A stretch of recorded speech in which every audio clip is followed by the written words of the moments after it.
Our next panel takes a close look at that move with 4 sports stars that have made that transition. Have a watch as this.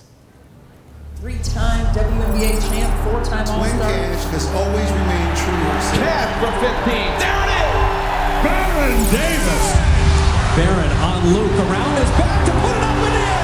And it is stolen out of the air by Swin Cash. It was all the way. Marcus Colston. A touchdown to Marcus Colston. Colston scores. He has just been red hot. Here's Bush. Reggie Bush. Reggie Bush. Touchdown. Touchdown. He's done it again. Reggie Bush. See you later. When you think about the value of sports in our community, it's one of the few things that really connects us all. Sports saved my life. Basketball was my outlet. That was the thing that changed my life. You don't have to be the fastest, the strongest, the best shooter, but you can have the most heart.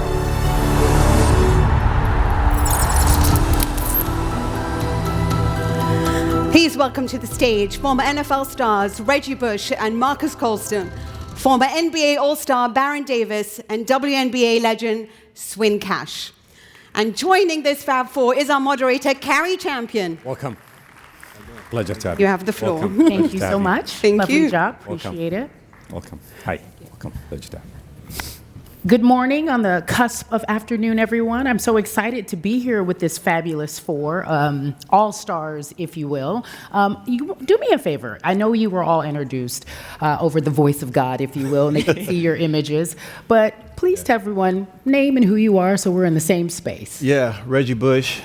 Played sports my whole life. Played in the NFL 11 years. Went to USC, won the Heisman Trophy, won the Super Bowl in New Orleans with this man right here. So we go way back. We got a lot of history. And I've known all these people up here for a very long time. So I'm blessed and honored to be here in front of you guys. Baron Davis, 13 years in the NBA, born and raised in Los Angeles, went to UCLA, 4 is up. 4 is up. He was great at SC. Just happy to be here, and I've been an admirer of his career, and she's one of my favorite all-time WNBA players ever. So I'm happy to be here, and so happy to be in Dubai. Marcus Colston, as Reggie said, we played together. We were drafted in the same draft class in '06. Was fortunate enough to play 10 years with the Saints. I think the most interesting part about this is, as an athlete, you're always a fan of other athletes. So just being on the stage and sharing the stage with everyone up here is truly an honor, and just happy to be here and have a conversation with you all today. Yes, so Swin Cash, I played 15 years in the WNBA. It's definitely an honor to be up here, blessed to be in this space with you all. One, I feel like at every level, and so I feel blessed to have experienced sports, but now to be on the other side of that. I am truly honored to be here with these people. I've watched their careers. I've watched the evolution of every single one of you all, and it is something that's going to be special. And today we're talking about the athlete that is the CEO. It's much more common nowadays to watch an athlete delve into entrepreneurship while playing, but these folks up here today are doing it at such a high level. Swin, I will start with you. As mentioned, she is a Hall of Fame WNBA player. You are excellent at what you do. You've won at every level, on the college level, the professional level. You've been excellent. And so to watch you as an SVP of an NBA team, more specifically the Pelicans, was so beautiful. And I wanted to know what that transition was like. Going from this role as an athlete where a lot of people are catering to you to being someone who is now making the decisions and in some cases taking care of the players as well. Yeah, I think for me, the biggest thing is that when you sit on the other side of it as athletes, we understand and we talk about decisions that are sometimes made in the front office, decisions that are made by ownership, and you have your opinion. And I had, throughout my career, my playing career, I didn't just play. I would take some off seasons and also work in television. I would also have exposure to the union and go through CBA negotiations. So I was educating myself. I tell people this all the time. The day I got drafted is the day I started preparing for retirement. Wow. And so my approach has always been to gain as much knowledge as possible, so when the opportunity presented itself, I was prepared. So when I finished playing, I give a lot of credit to Isaiah Thomas, who we know is one of the greats in the game. He said to me, he said, I know you already have a television contract, but your mind is so ready for that next level. I want you to come work in the front office. So I got exposure immediately to the front office, and the thing that translates the most is that people talk to athletes and they don't listen to athletes a lot of times. And so when I went to the Pelicans, I sat on that side, and you're building out the roster, you're thinking about how the culture is gonna be. And the thing I focused on the most was collaboration, because I knew how to win. I had that championship experience, but how do we now get everyone on this side who thinks that their opinion is the best? No. You put everyone into the room, and I say this all the time, doesn't matter if it's a man or a woman, best ideas win. That's it. Best ideas win. So eloquently said. She said something that I want to go back to, because everyone on the panel nodded. You said, as an athlete, oftentimes when you're a professional athlete, they talk at you and not with you. The collaboration is missing when you are on the other side of things. And I'll ask you, Reggie, I think that your career was, you created a lot of viral moments. It was I really do think so. Not even being funny, I really truly think that you were one of the very first athletes that I can think of that probably would have benefited in a way in which we couldn't even talk about if NIL was around today. And that's name, image, and likeness on the collegiate level. They make sure that these athletes are now overnight millionaires. A 19-year-old is a millionaire overnight. As you think about it, and you know your story, how do you look back on this NIL now?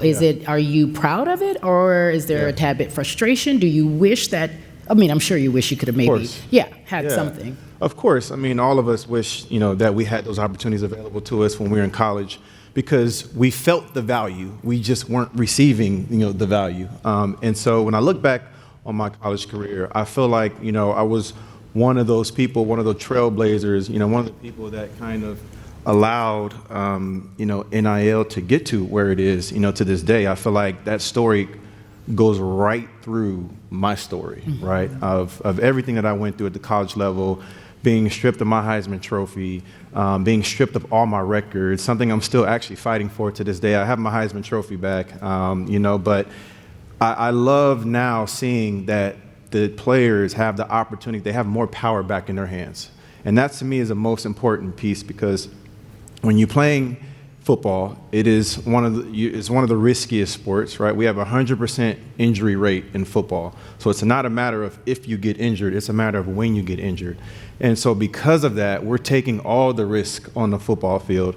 And that's why I think it's so important for us for the players to be in the positions that they are now, because I have teammates who have lifelong injuries from playing in college football. I have teammates, unfortunately, who are not here anymore, from injuries and things that sustained, from playing football. And so, all the risk is on a football field. And so I love the fact that now these players have more power back in their hands. I do think the next step, though, is unionization. I do think college players now need to unionize, because right now it's a wide open market.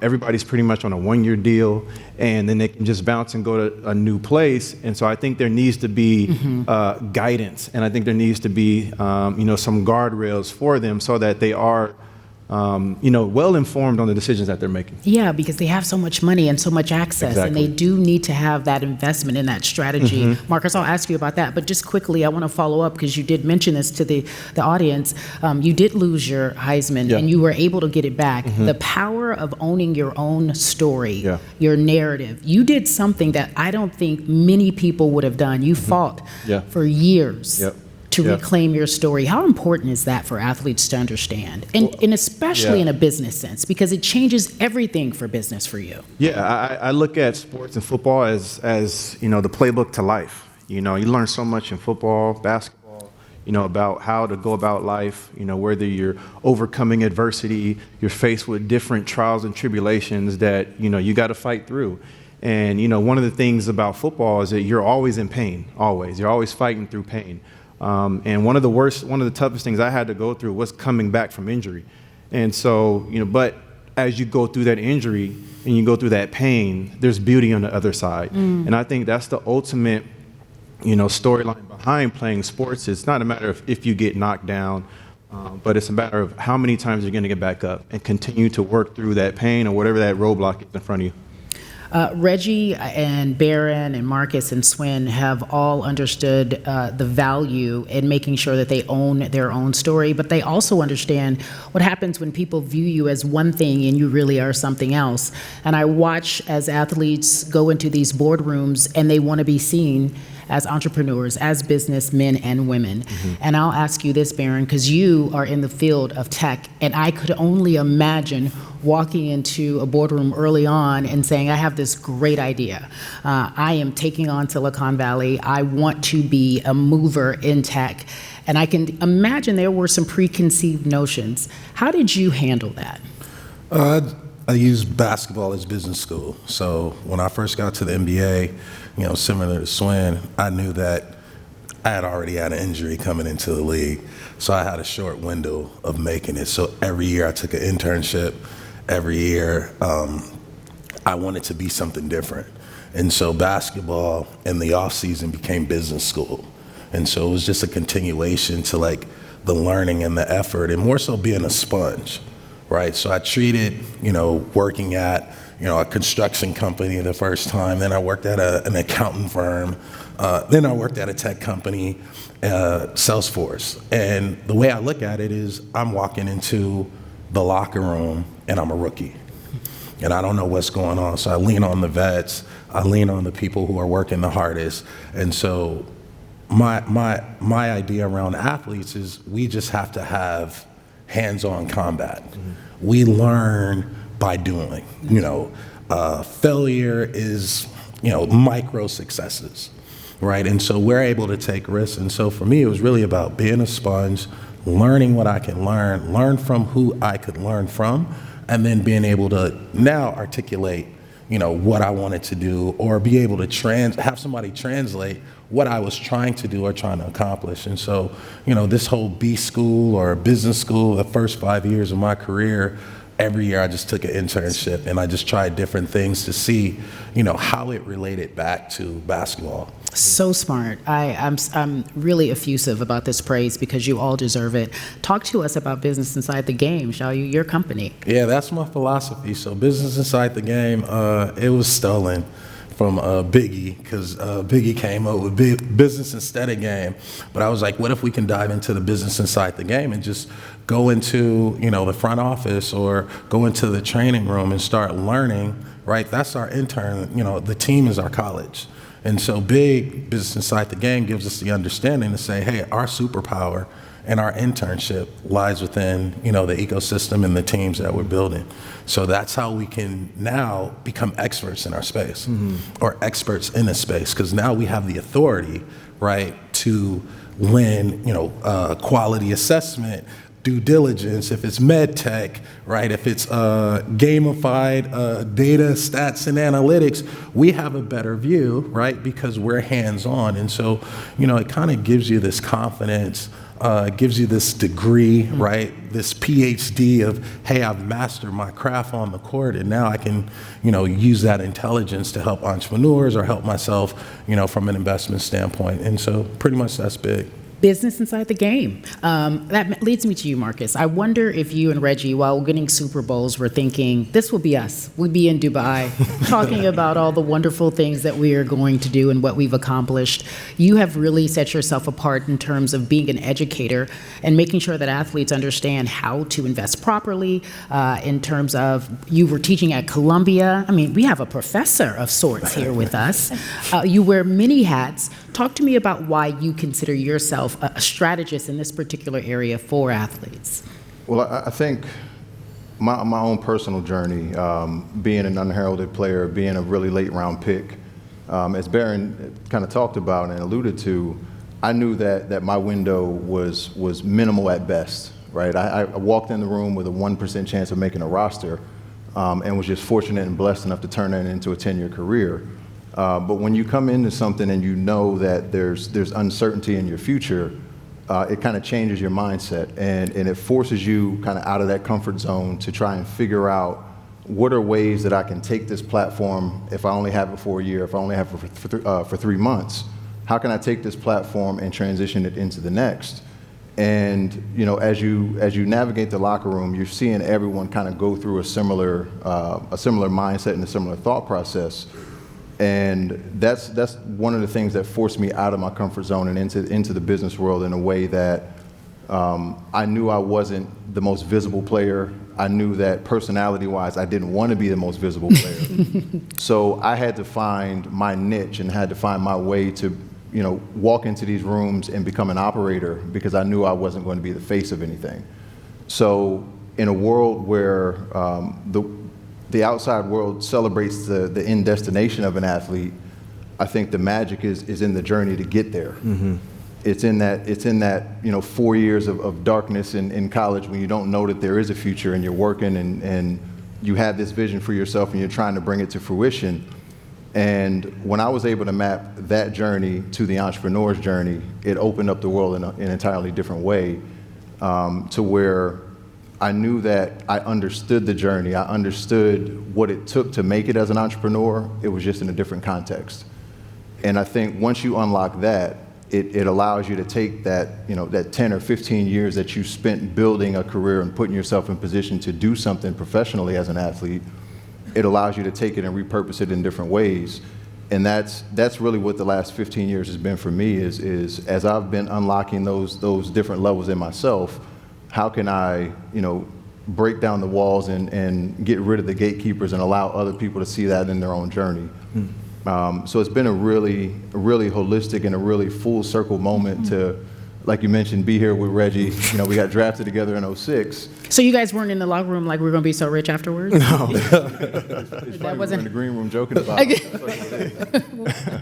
But no, I think as an athlete, you know that your journey is unique, but it's not special in that transition comes for everyone. Yep. And the more that we get accustomed to the transition out of the game is one of many transitions in life, and putting it into that context, I think it makes it a journey much more than a destination. A journey much more than a destination. That's the beauty. The journey is actually the beauty. I have watched you all, obviously professional sports, NBA, NFL, for so long has been front and center, especially in the United States. But now it's about the women in the game. I love it. Yeah. I love it. And I have watched you, Swin, navigate this in such a beautiful way. I'm really curious about your take on what we're watching with women's sports and how you have been able to build a company around what you already know naturally. Yeah, and thanks for the question, because I think it's so important when we talk about sports, and not just the women's game. A lot of times people think the women's game, they think WNBA or US. The women in sports, the game itself is growing globally.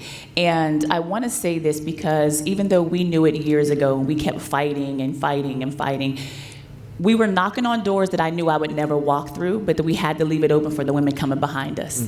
So now as we see the salaries going up, now as we see the brands and the investment going into women's sports, it's not because people are like, it's charity, it's women's sports. It's because the world has figured out it's good business.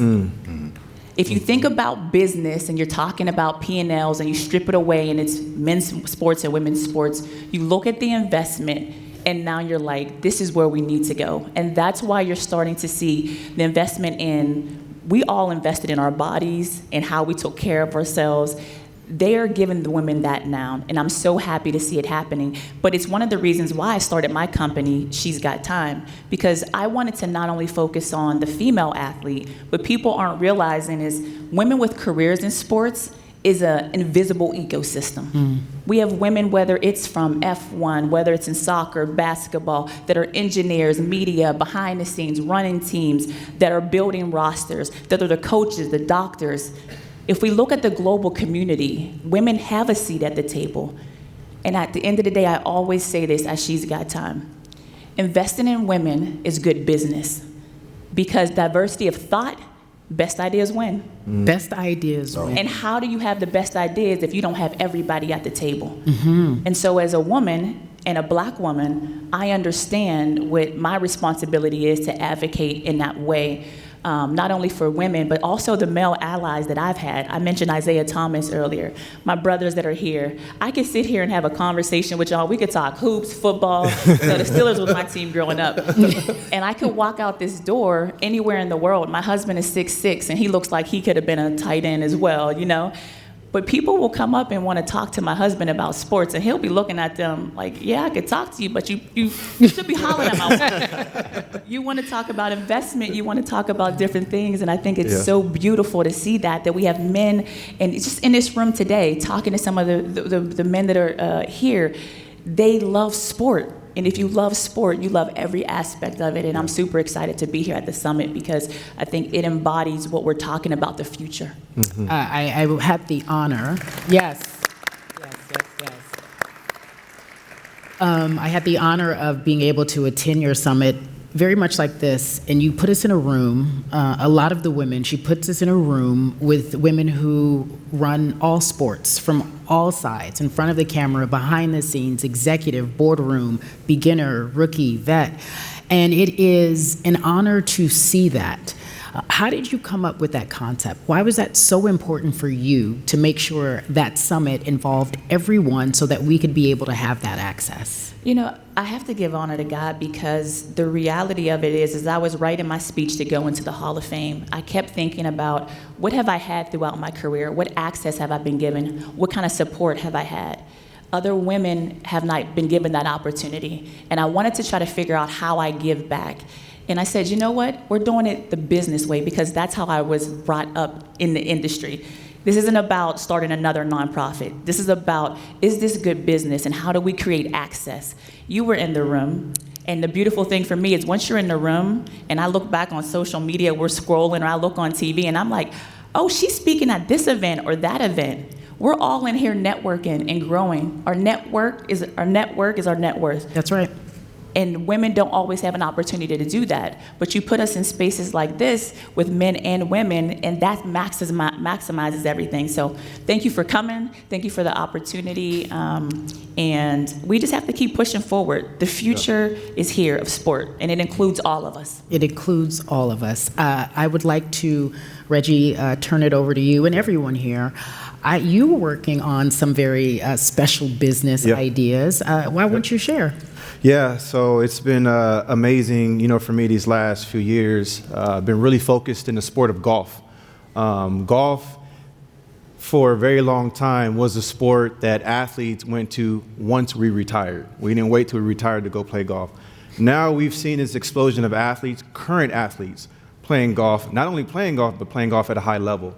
And one of the things that has never been available to us as athletes is an opportunity to compete in the sport of golf in a professional manner. And so what I have created is called the United Athletes Tour.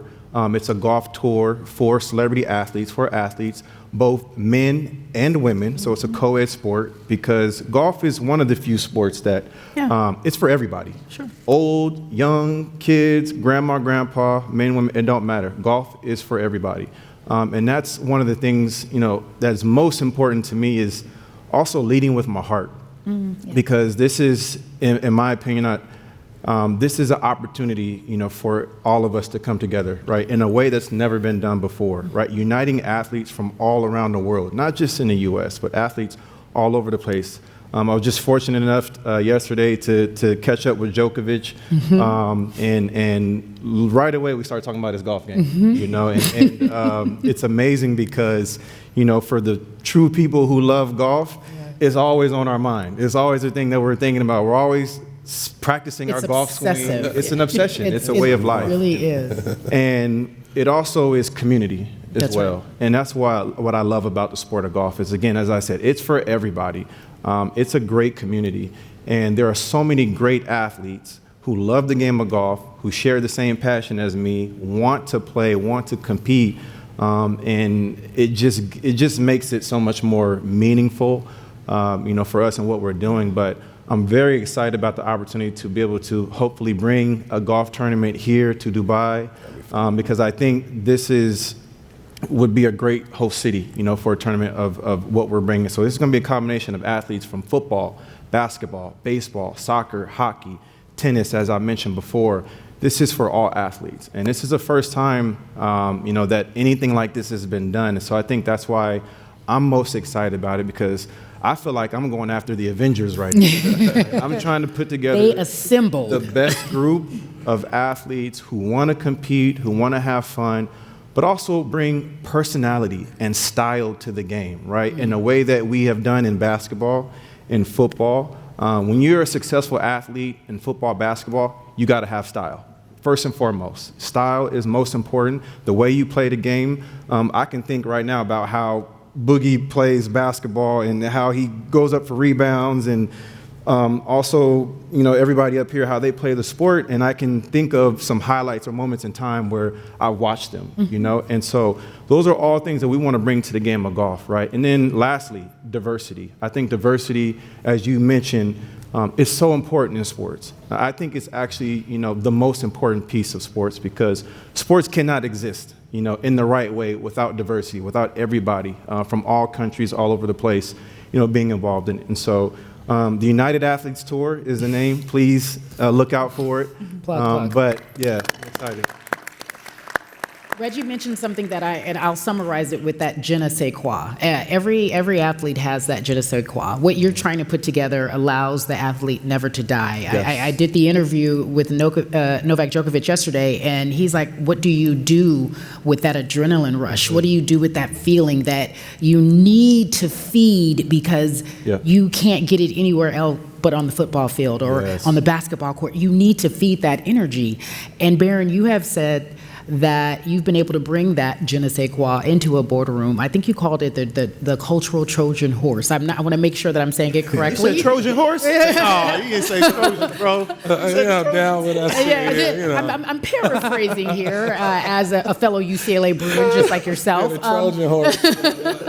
It's a facade. It's a facade. You get it. The Trojan is a facade. Yeah. Talk to us. But just looking at athletes and saying that we have a responsibility to be there, right? We have to not ask for permission. We don't have to ask for favor, right? We need to go and just make our way, right? And so just thinking about when we're talking about business or investing in tech, how do we together look, analyze, vet, and then if it's the right entrepreneur, let's make them our teammate, right? If it's the right business, like the W, which we're both invested in, like we can now share ideas, and now we can go into this boardroom, and it's our brain, it's our basketball intelligence, it's that cachet, but it's also all the things that we've been through.